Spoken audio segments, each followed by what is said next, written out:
podcast est réalisé avec le soutien précieux de More. Parce que nous sommes des entrepreneurs tout comme vous.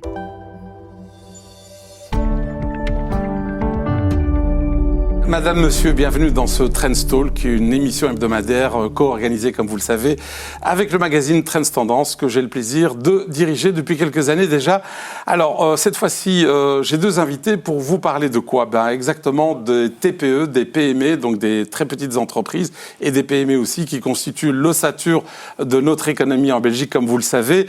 Et avec l'aide de Moore Belgium, mais aussi de l'Ordre des experts comptables, on a été sondé, on a fait une enquête, un sondage auprès de ces entreprises pour avoir le ressenti par rapport aux investissements, par rapport à l'ambiance globale. Vous savez qu'il y a quand même pas mal de tensions géopolitiques, notamment une guerre commerciale, mais aussi par rapport au recrutement ou la digitalisation de ces entreprises. Et donc, ça figurera dans le magazine Trends Tendance avec ce supplément. Je vous montre les deux magazines, donc le magazine Trends de cette semaine, ainsi que ce supplément qui sera attaché, dans lequel vous retrouverez l'essentiel des résultats de ce sondage. Alors, pour en parler, j'ai à ma droite le patron de Moore Belgium pour le sud de la Belgique, Managing Partner Sud, Olivier Baudequin, bonjour. Bonjour Hamid. Et juste à ses côtés, Emmanuel de Grève, le tout frais, tout émoulu, tout fringant, président de l'Ordre des experts comptables. Bonjour Emmanuel. Bonjour Hamid. Alors, je démarre avec vous, Olivier. Pourquoi ce sondage ? Qu'avez-vous voulu mesurer par ce sondage ? Je dirais que ce sondage ou ce baromètre, finalement, il est né de la passion. De la passion pour les entrepreneurs, de la passion pour les entreprises. Et quand on a de la passion, on a envie de mieux connaître. On a envie de connaître ces TPE, de connaître ces PME qui sont l'essentiel de notre clientèle. Et pour mieux les connaître, on a tout simplement décidé de les interroger et de leur poser les questions essentielles des problèmes qui les touchent aujourd'hui, des défis auxquels ils sont confrontés. Et de cette façon, on allait pouvoir mieux encore organiser notre expertise pour encore mieux les conseiller par la suite.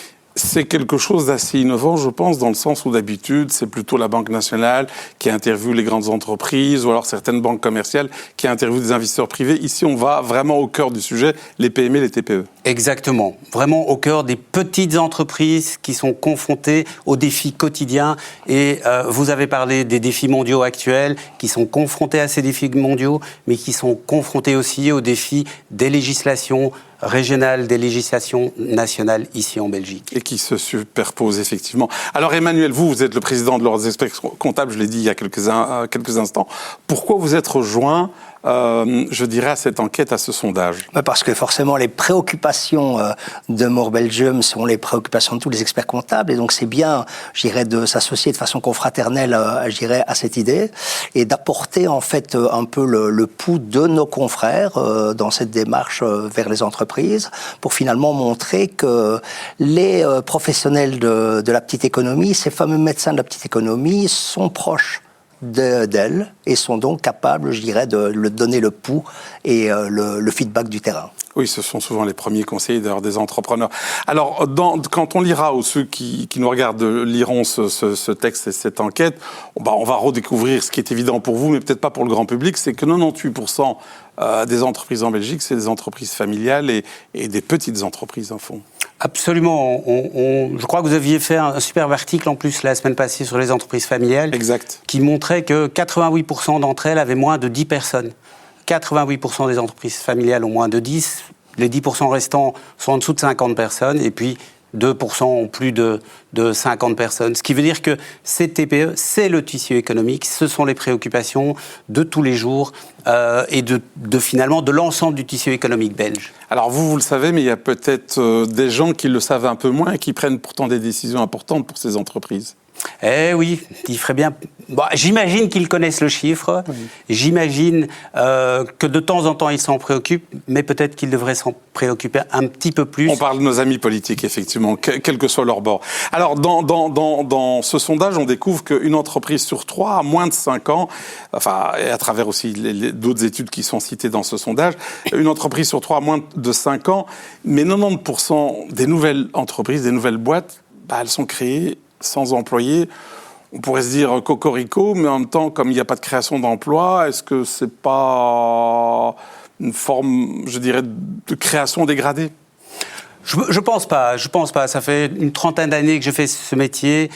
J'ai vu les entreprises démarrer, des one-man companies qui se sont développées, qui ont lancé leur idée et qui ont grandi. On voit rarement en Belgique, dans le monde des PME, une personne arriver en disant « je mets 2 millions, 3 millions, 4 millions sur la table, je vais engager 20 personnes directement ». Au contraire, il y a beaucoup de starters qui démarrent, qui commencent leur entreprise en one-man company et puis qui derrière amènent des collaborateurs, des employés qui vont continuer à développer, à faire grandir leurs idées. C'est comme ça que l'économie belge se développe et la preuve, ce sont les chiffres dont on parlait il y a quelques instants de la taille moyenne des entreprises. Alors Emmanuel, vous avez aussi votre propre cabinet d'expertise comptable, d'expertise fiscale, mais aussi en tant que président de l'Ordre, c'est quelque chose que vous remarquez aussi, beaucoup de créations, mais en général c'est un one-man show au départ. Oui, mais enfin, il y a toute la polémique sur les sociétés de management, mais c'est une polémique relative. Hein. Je voyais un ami CIO qui pilotait une boîte de 150 personnes, qu'il a revendue, et puis il faisait un post, il disait maintenant, je vais essayer de créer une one-man company. Avec toutes les nouvelles technologies et je vais essayer d'être aussi impactant que ma première entreprise. Et donc, en réalité, le débat de savoir si on est créateur d'emplois, c'est pas un débat entrepreneurial. Le débat entrepreneurial, c'est qu'est-ce qu'on fait dans notre économie pour faire bouger les lignes. Et donc, je pense qu'on devrait plutôt se préoccuper de cette question. Alors, c'était pas l'objet, évidemment, de ce sondage, mais que pensez-vous de cette attaque vis-à-vis des sociétés de management, tous les deux ? Vous pensez que on se trompe de cible ? Je pense qu'on se trompe de cible, oui, absolument. Je pense que c'est de nouveau taper sur ceux qui entreprennent, ceux qui lancent du business et ceux qui osent. Oui, personnellement. Il y a d'autres endroits où certainement on pourrait être plus efficace. Et je vois Emmanuel qui hoche de la positivement tête. De la tête. Alors, dans ce sondage, effectivement, que je remonte à nouveau à l'écran, je découvre, non, puisque je l'ai lu, ce sondage attentivement tout de même pour présenter cette émission, la préparer, c'est que les entrepreneurs, dans les défis qui les concernent, pointent évidemment la hausse des coûts, la concurrence accrue, je ne sais pas à quoi ils font allusion, et la difficulté à recruter. Qu'est-ce que vous en pensez, Olivier ? Je partage totalement cet avis. Ces préoccupations rejoignent ce que nous on ressentait de notre côté dans notre clientèle. Et pour moi, les entreprises qui vont être peut-être les plus résistantes dans ces périodes un peu difficiles que nous vivons aujourd'hui, c'est celles qui arrivent à prendre en main ces 3 secteurs en même temps. C'est à la fois avoir un axe de travail sur la réduction de coûts. L'intelligence artificielle est certainement un moyen pour, je dirais, optimiser encore plus leur administration. Leur productivité aussi. Leur productivité, certainement. Optimiser leur situation financière, leur fiscalité, mais aussi continuer à développer leur position concurrentielle. On est dans une situation peut-être plus difficile aujourd'hui. Cette concurrence s'exacerbe, c'est-à-dire que les clients deviennent plus exigeants. Les clients demandent toujours plus. Et le chef d'entreprise doit pouvoir écouter ce que demande son marché et continuer à faire évoluer son service ou faire évoluer son produit. Il demande toujours plus avec le même prix, j'imagine, voire même baisser le prix encore. Peut-être. Oui. Mais comme l'entrepreneur étudie aussi la moyen de réduire ses coûts, oui, il devrait pouvoir y trouver son équilibre. Et surtout, pour moi, le 3e axe qui est fondamental, c'est pouvoir attirer dans son entreprise les meilleurs talents qui vont lui permettre de faire face à ces 2 premiers défis. Et derrière ça, les garder et les conserver. Alors justement, dans ce dernier élément, le recrutement, les talents, la pénurie, on sait d'abord qu'il y a une pénurie. Et puis 2, on le voit aussi à travers votre sondage ici, votre enquête, c'est que les jeunes, la jeune génération qu'on essaie d'attirer chez soi, en tout cas pour ceux qui sont les plus compétents, ont d'autres attentes. Les attentes sont différentes. Il y a besoin de partage de valeurs, besoin de sens dans l'entreprise dans laquelle on travaille. Il ne suffit pas d'arriver, de travailler ses 38 heures ou ses 40 heures et d'avoir un chèque à la fin du mois. Ça ne marche pas aujourd'hui. Aujourd'hui, il faut créer une envie, il faut créer une raison, il faut créer un impact. Un impact chez les clients, mais peut-être aussi aller plus loin, avoir un impact dans la société dans laquelle on vit, un impact finalement dans l'environnement dans lequel évoluent ses collaborateurs. Et le chef d'entreprise qui garde aujourd'hui ses collaborateurs de talent et qui les garde longtemps, c'est celui qui a réussi à créer cet ADN qui lui est propre, qui, je dirais, qui est transporteur de valeurs qui sont partagées par cette jeune génération. Est-ce que dans votre domaine, si je puis dire, l'expertise comptable au sens plus étroit du terme, vous voyez aussi les mêmes problématiques de recrutement ? Parce qu'on a tous besoin d'un comptable, expert comptable, en tout cas dès qu'on a une entreprise. Et là, visiblement, ce n'est pas le cas. Mais donc les experts comptables se plaignent bien sûr profondément du recrutement, la difficulté en fait d'attirer des jeunes dans la profession et de les trouver. Donc la pression est maximum sur le secteur. Ça fait quand même déjà 2-3 ans, depuis le Covid, que la difficulté s'est amplifiée, mais avec les nouvelles technologies et surtout la nouvelle image qu'on essaie de dégager autour de cette profession, on espère apporter une partie des solutions. Je pense que vous connaissez bien aussi cette problématique. Il y a même du débauchage, je pense, qui se fait au sein de certaines sociétés, non ? Débauchage. Débauchage. Quoi parle-nous ? Non, la concurrence est accrue, c'est vrai. Elle s'est accrue, on va le dire poliment. C'est vrai. Alors, dans ce petit livret qui parle du climat économique, des défis et confiance des PME, ce que révèlent nos PME, est-ce que vous avez le sentiment que les marges financières de nos belles entreprises que vous avez sondées ici, 450 qui ont répondu, donc c'est un très bon sondage, est-ce qu'elles sont à l'étroit, est-ce qu'elles ont des difficultés ou au contraire, non, ça va, elles s'en tirent malgré toutes les crises ? Alors, les réponses qu'on a eues ici montrent des entreprises qui sont sereines financièrement. On a je pense à peu près 70 à 80% d'entre elles, je vous invite à lire le sondage pour le chiffre exact, disent qu'elles ont une situation saine ou tout à fait neutre et ne sont pas inquiètes quant à leur situation financière actuelle. Donc c'est plutôt rassurant, malgré, je dirais, les 5-6 dernières années qui ont été, on ne peut plus tumultueuses. Si on refait l'historique, il y a eu le Covid, il y a eu la guerre en Ukraine, l'inflation des prix de l'énergie, notre ami Trump. Voilà, notre ami Trump, le conflit israélo-palestinien, tout ça a créé une situation économique internationale très complexe. Et malgré ça, on voit qu'elles ont été résilientes, qu'elles ont pris la peine de conserver une situation financière saine, de faire des réserves. Et aujourd'hui, on a ce sondage qui montre que près de 80% d'entre elles se sentent bien dans leur situation financière actuelle. Alors, elles se sentent bien, elles. Mais il y a un paradoxe qui ressort aussi dans votre sondage, c'est qu'elles se sentent bien, elles, pour leur entreprise, et tant mieux pour nous, globalement. Par contre, quand on leur pose la question sur l'environnement global, là, c'est pas vraiment la même chose. Non. Il y a en effet un ressenti plus morose sur la situation économique globale. Elles ont la conviction, et je crois que c'est lié au fait qu'être entrepreneur, c'est aussi être optimiste, c'est croire en demain. Elles ont la conviction que leur entreprise pourra trouver son chemin dans leur secteur d'activité, mais le climat en Belgique globalement est décrit en effet comme morose, comme compliqué, comme difficile, et que toutes les obligations auxquelles elles sont confrontées aujourd'hui ne rendent pas les choses faciles. Alors Emmanuel, vous êtes du côté de ceux qui conseillent les PME, les TPE.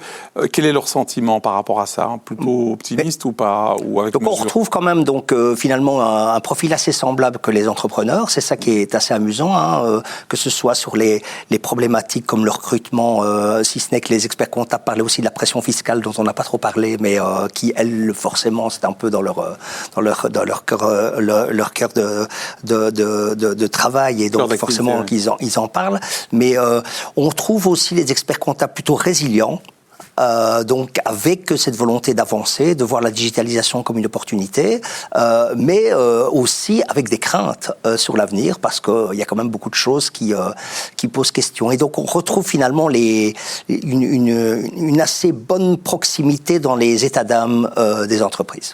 Mais vous, ça ne vous étonne pas, vous avez commencé à y répondre d'ailleurs, Olivier, mais il y a quand même énormément, quand on ouvre son journal aujourd'hui, ou son journal télévisé, ou journal papier, ou web, peu importe, les nouvelles ne sont pas très très positives. C'est quoi ? C'est de l'auto-hypnose ou ils disent finalement, globalement, ils se sont habitués à gérer les crises ? Je dirais que c'est lié à leur histoire, vraiment. Ils sont passés maintenant par tellement de crises qu'ils savent qu'ils ont l'agilité. On parlait tout à l'heure de leur taille. Leur taille, qui peut sembler une faiblesse sur le plan financier, est en fait une force sur le plan de l'agilité, de leur capacité finalement à se mouvoir dans ce monde économique un peu difficile aujourd'hui. Je vais prendre un exemple. Je lisais il y a quelques jours qu'aujourd'hui, il y a les droits de douane américains, mais les entreprises ont déjà trouvé comment contourner légalement les droits de douane américains. Je prends l'exemple, vous vendez une technologie aux États-Unis, ils ont décidé de séparer la partie hardware de la partie software. La partie software n'étant pas taxée de droits de douane américains, vous m'avez compris, ça permet de diminuer l'impact des droits de douane américains. Donc je veux dire, le Belge est habitué, l'entrepreneur belge est habitué. Il y a un côté débrouillard résilient. Ce côté débrouillard. Et c'est peut-être aussi un effet induit de la complexité de nos législations. Alors tout à l'heure, on a parlé des politiques assez rapidement, notamment pour se rendre compte ou pas se rendre compte qu'ils sont assez conscients du fait que le tissu économique belge et wallon en particulier, puisqu'on parle surtout de la partie sud du pays, est constitué de TPE et PME. Si vous, au départ et à la lecture de cette enquête, quel serait peut-être pas le conseil, c'est prétentieux, mais la leçon que vous voudriez partager avec eux? Un message, une bouteille à la mer que vous voudriez leur lancer? Avec les entrepreneurs ou avec les politiques? Avec les politiques. On parlera des entrepreneurs après, mais d'abord les politiques, puisque voilà, on l'a bien vu avec Société de Management, ils décident des choses qui ont un impact sur les personnes qu'on a sondées ici. Simplifier, s'il vous plaît. Simplifier la fiscalité, simplifier les législations, simplifier les subsides, simplifier la législation européenne et rendez ces législations pérennes, qu'elles durent dans le temps, qu'elles ne changent pas tous les 6 mois, tous les ans, tous les 2 ans, tous les 3 ans. Et quand il y aura ça, les entrepreneurs pourront consacrer 90% de leur temps, 95% de leur temps à développer leurs services, à développer leurs produits. Et là, on verra de la valeur ajoutée se créer dans le sud du pays. Alors j'entends le message, je vais taquiner Emmanuel. Alors simplifier l'e-facturation fait partie de la simplification, mais j'ai cru comprendre que vous-même, tout en étant pour, vous demandez un peu de délai. Oui, donc on a c'est pas contradictoire d'abord? On a profité de la rentrée académique pour rappeler qu'on est engagé dans la facture électronique. On trouve forcément que c'est important. Les experts comptables sont des moteurs du progrès et des outils de modernisation. Mais il y a des décrochages parce que la Wallonie, notamment, est un marché de micro-entités. Que les micro-entités ont un besoin de temps pour s'adapter. Mais j'ai appris on vient d'annoncer là que il y a un moratoire. Oui, le fisc va donner un peu de temps. Donc, je pense qu'on a été très entendus, et donc c'est plutôt sympa.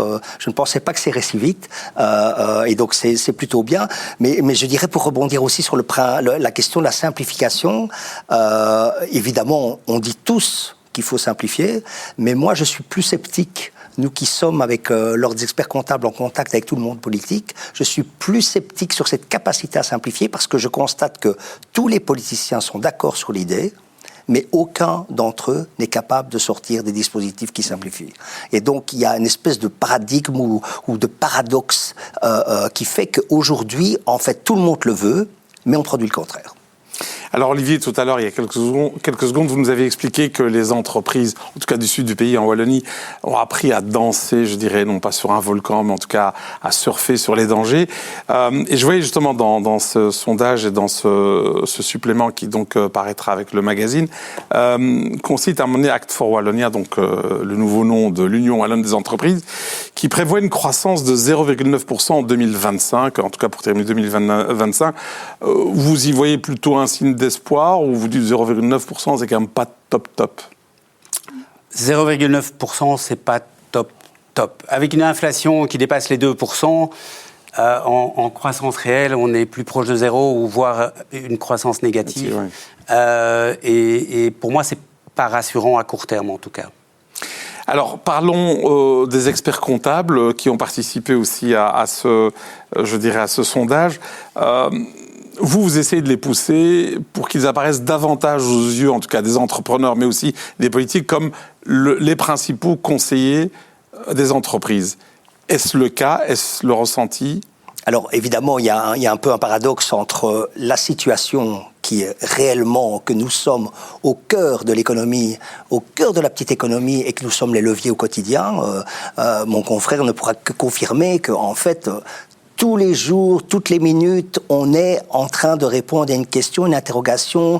Et en fait, chaque fois que vous levez une question avec une bonne réponse, vous promotionnez l'économie et son développement. Donc ça, c'est un fait. Par contre, est-ce qu'on est perçu comme tel? Ça, il y a un petit décalage. Et il y a pas mal d'initiatives qui se prennent. L'ordre en prend. Mais le cabinet Mort en a pris avec le cabinet Van de la Note du côté nord. Qui est le plus gros cabinet indépendant en Flandre. Ils l'ont fait entre cabinets pour promotionner la profession en mettant en évidence le fait que cette profession, elle bouge et elle a un rôle et une place importante. Et en fait, on doit se mobiliser tous ensemble sur cette question. Nous, on le fait en particulier sur le monde politique. Et j'ai l'impression quand même que ces derniers mois, on a obtenu des résultats et une conscientisation plus grande de notre, je dirais, de notre impact. Et le moratoire sur la facture électronique après quelques sollicitations, en fait, c'est inespéré, c'est très rapide. C'est quand même la preuve qu'on nous écoute. Alors Olivier, parmi les défis qu'ont les entreprises PME et TPE à nouveau, il y a la digitalisation, ça c'est évident, mais enfin c'est pas nouveau. Elle est accélérée évidemment avec l'IA, qui peut être une menace, mais aussi une opportunité, en tout cas du point de vue entreprise. Là, j'ai l'impression, mais c'est peut-être l'impression, et Emmanuel rebondira là-dessus, que les entreprises sont peut-être plus avancées que peut-être les métiers de la comptabilité, les métiers du chiffre, comme on le dit. Je crois que les métiers du chiffre évoluent à deux vitesses. Il y a les experts comptables qui ont pris la balle au bond et qui utilisent la digitalisation et qui ont pris cette révolution digitale depuis longtemps déjà.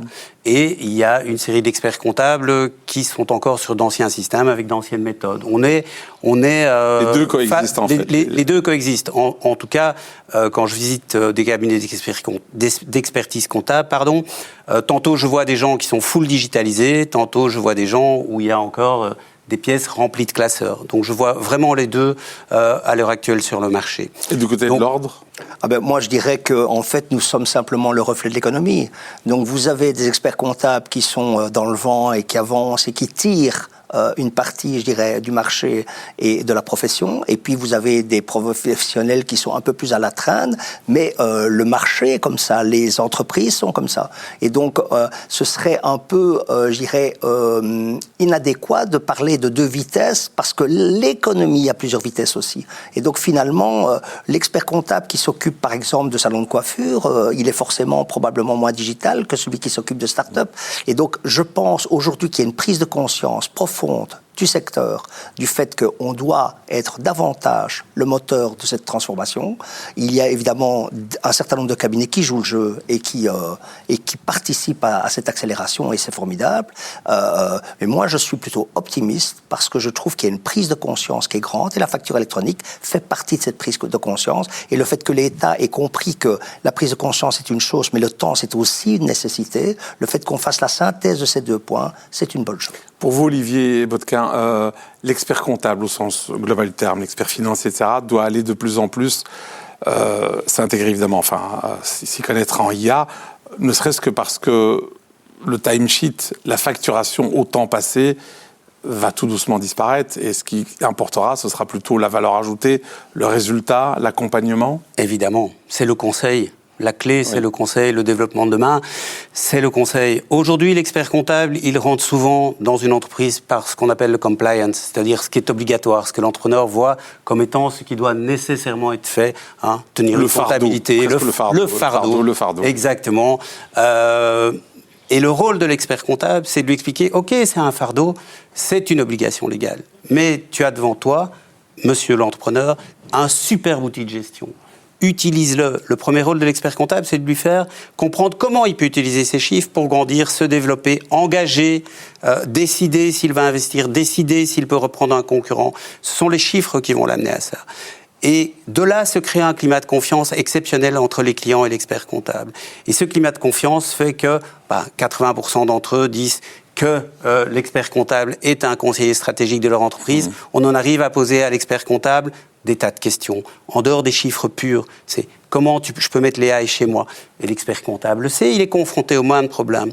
On oublie souvent de le dire, mais l'expert comptable est d'abord lui-même un entrepreneur. Oui, il a un cabinet, ils sont quelquefois, donc il est chef d'entreprise. Il a toutes les contraintes du chef d'entreprise. C'est d'ailleurs pour ça qu'on a changé notre baseline en « Entrepreneur just like you ». On est des entrepreneurs. Les experts comptables le sont. Et finalement, on parle... Vous voulez dire, on parle la même langue. On parle la même langue, exactement. Et tous les problèmes que nos clients ont, et Emmanuel ne me contredira certainement pas, c'est des problèmes que nous avons, nous, en tant qu'entrepreneurs.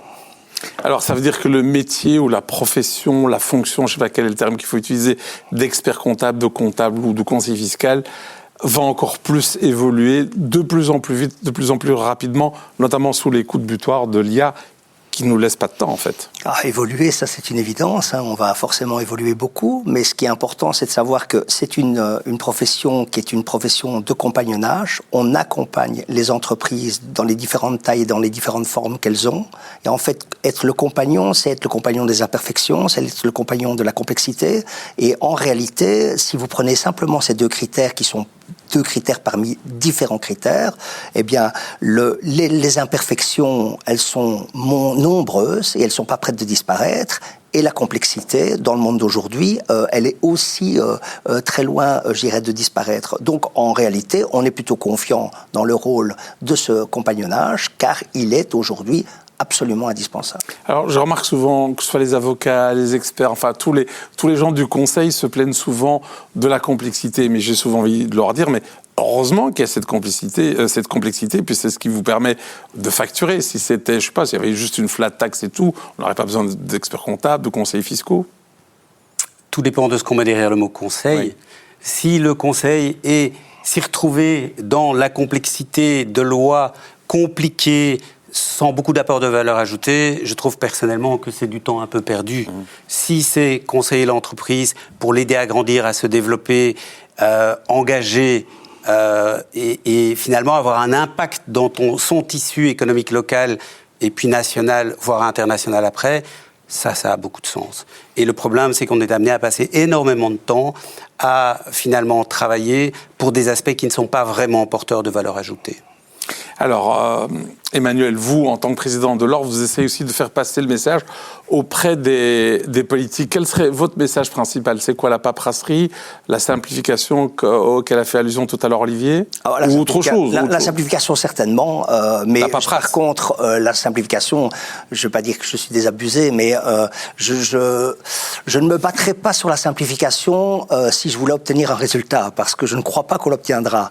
Pour quelle raison vous dites ça ? Mais parce qu'en fait, on est dans un monde compliqué. La Belgique, c'est une lasagne. En fait, tout est imbriqué l'un dans l'autre. Et même les plus volontaires en ont l'incapacité de transformer ce système. Parce que il faut tellement de gens qui soient d'accord pour changer quelque chose que c'est impossible de changer. Et donc, on a eu des discussions, par exemple, sur la taxation des plus-values. C'est un bon exemple de comment faire d'une taxe qui est une taxe idéologique et philosophique, comment faire de cette taxe une taxe compliquée. Et elle est compliquée à tous les niveaux. On aurait pu faire un truc hyper simple et on a fait un truc compliqué. Et alors, quand on parle au niveau politique, on dit « Vous n'auriez pas pu faire un truc simple ?» Mais il dit « Mais vous savez, on est 5 à décider. Il fallait bien... » Oui, il y avait des compensations de part et d'autre, notamment par rapport à la limitation du chômage dans le temps. Les limites du compromis. Moi, je pense que je dirais, le vrai message, c'est de dire écoutez ceux qui sont sur le terrain, écoutez les praticiens, je dirais, de cette économie, parce que, en fait, dans nos contacts quotidiens, on a plein de bonnes idées pour améliorer le monde. Et plutôt que d'utiliser le terme simplifier, utilisons peut-être le terme améliorer. Comment est-ce que, en fait, on peut faire progresser la bonne économie, la petite économie, celle qui fait vivre la classe moyenne, puisque c'est quand même le cœur de la Belgique. Et là, on peut donner un catalogue de bonnes idées, parce que tous les jours, on est confronté à des choses qu'on pourrait améliorer. Alors, la digitalisation et l'IA, et vous pouvez répondre tous les deux, par rapport au cabinet d'experts comptables, est-ce qu'elle va accélérer une forme de consolidation ? Est-ce que les petits vont devoir s'entendre avec d'autres pour être un peu plus... pour des questions d'investissement ou que sais-je, ou de pertinence ? Olivier ? Nous intégrons beaucoup de bureaux chez More Belgium. Notre croissance elle se fait externe. Elle se fait de manière externe. On va dire à 80-85% par de l'intégration externe. Et les raisons invoquées sont quand même souvent les obligations liées au métier, la complexité des normes qualité, etc., imposées par la profession, et d'autre part, les gros défis que sont la digitalisation, l'apparition de l'AI, et les choix qui aujourd'hui ne sont pas clairs. Et le fait de rejoindre un groupe plus important rassure et permet finalement aux experts comptables de retourner là où ils sont forts, leur métier, conseiller les clients, les écouter, améliorer la situation de chacun d'entre eux. Il nous reste 1 minute 20 avant de clôturer. Encore une question pour vous, Emmanuel, et puis on terminera avec Olivier. Si vous deviez, sur base de cette enquête que je remonte de nouveau à l'écran, qui paraît donc conjointement avec le Trends Tendance de cette semaine, si vous aviez un conseil à donner à vos ouailles, aux membres de l'Ordre des experts comptables, ce serait lequel ? Je pense que garder le sourire, garder confiance, malgré... Sourire, c'est ce qu'on dit toujours. Si on veut ouvrir un commerce, il faut avoir le sourire. C'est un proverbe chinois. Non, mais garder le sourire, parce qu'au bout du compte, on a quand même une profession qui dégage des bonnes choses au quotidien. Il y a le côté toxique et puis il y a le côté réjouissant. Et je trouve qu'on a une profession qui, dans chaque contact, produit quelque chose de sympa. Et donc, garder confiance en ça. Olivier, on termine en beauté avec vous. Vous êtes à l'origine de cette magnifique enquête sondage. Vous avez donné des conseils ou des leçons, ou en tout cas aux politiques. Pour l'entrepreneur, ceux qui nous regardent aujourd'hui, une leçon que vous tirez de ce sondage, un conseil que vous pourriez leur donner à titre amical et gratuit, évidemment. Un conseil gratuit oui, n'a pas de valeur. N'a pas de... Le meilleur conseil que je puisse leur donner, c'est utiliser votre expert comptable. Parlez avec lui, échangez, il partage vos problèmes, il a des idées, il a de l'expertise, il est à vos côtés et il va trouver la bonne solution pour vous. J'en suis convaincu. Parfait. Merci Olivier et Emmanuel. Et moi, merci à tous les deux. Et moi, je vous retrouve donc la semaine prochaine avec un autre invité. Il sera seul cette fois-ci au studio. Ce sera donc le docteur Laurent Alexandre, donc ce spécialiste de l'intelligence artificielle, qui va nous parler du bouquin qu'il sort ici le 16 octobre et qui, en gros, revient à nous dire qu'il ne faut plus faire d'études à cause de l'IA. On lui posera des questions si ça tient la route, sa démonstration ou pas. À jeudi prochain.